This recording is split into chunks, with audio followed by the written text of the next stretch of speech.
अस्सलामुअलैकुम स्टूडेंट्स, आज हमें रीडिंग करनी है पेज नंबर 73 की। शेडो फॉर्मेशन मैंने आप लोगों को कल समझा दिया था।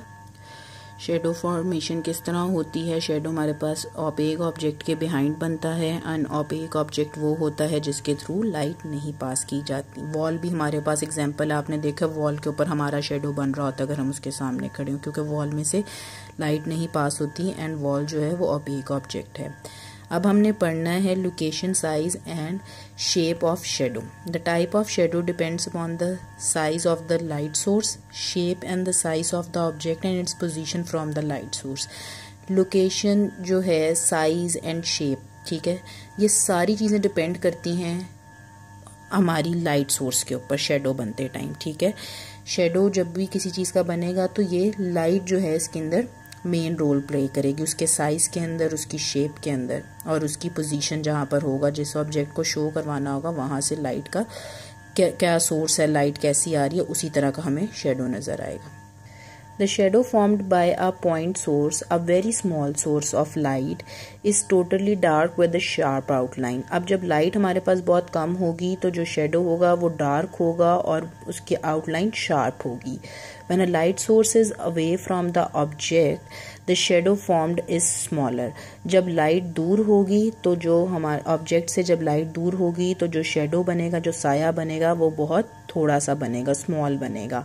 Moving the light source closer to the object, जब हम लाइट को ऑब्जेक्ट के करीब कर लेंगे, makes the shadow much bigger than the object, तो शेडो हमें ज़्यादा बड़ा नज़र आएगा। अब आप इस चीज़ को फिगर 6.4 में देख सकते हैं कि आपको shadow formation when light source is away from the object, light उसके अंदर से कैंडल कितनी दूर है और वो शेडो की फॉर्मेशन आपको दिखा रहे हैं, ठीक है। यहाँ से लाइट कितनी पास है और आपको सेम ऑब्जेक्ट की ही शेडो फॉर्मेशन दिखा रहे हैं, जबकि आपको ऑब्जेक्ट आपका छोटा है और उसका शेडो कितना बड़ा बन रहा है, just because of light source. Shadow की फॉर्मेशन के अंदर लाइट सोर्स का मेन रोल होता है। Next topic is eclipse. The earth moves around the sun, जो ज़मीन है हमारी वो सूरज के इर्द गिर्द मूव करती है, and the moon moves around the earth, और जो हमारा मून है वो अर्थ के इर्द गिर्द अराउंड मूव करता है, ठीक है। When the moon and the earth and the sun come in a straight line, जब ये तीनों स्ट्रेट लाइन में आ जाते हैं, एन इक्लिप्स टेक प्लेस, तो इक्लिप्स हमारे पास उस टाइम बन जाता है। अर्थ, मून एंड सन जब तीनों स्ट्रेट लाइन पे आ जाते हैं। अब इक्लिप्स आगे से जो है हमारे पास वो दो पार्ट में है, एक सोलर इक्लिप्स होता है और एक लूनर होता है। Solar eclipse. When the moon comes between the sun and the earth, it throws its shadow on the earth, which result into solar eclipse. जब मून जो है हमारा, चांद जो है वो सूरज और ज़मीन के बीच में आ जाता है तो वो उसका शेडो ज़मीन पे पड़ता है और इसका रिजल्ट में हम उसको सोलर इक्लिप्स कहते हैं।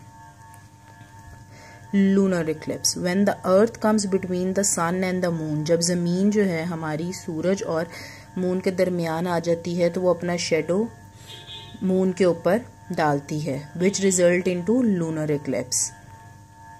आप फिगर देख सकते हैं लूनर इक्लिप्स की और सोलर, जिसको हम चांद ग्रहण एंड सूरज ग्रहण भी कहते हैं। The shadow of the earth on the moon is so large that it cover the full moon. अब जो शेडो होता है अर्थ का मून के ऊपर वो इतना ज़्यादा होता है कि वो मून को फुल कवर कर लेता है। When the moon is in the dark region of the earth's shadow, the people on the earth at position X cannot see the moon for some times as no light falls from the sun.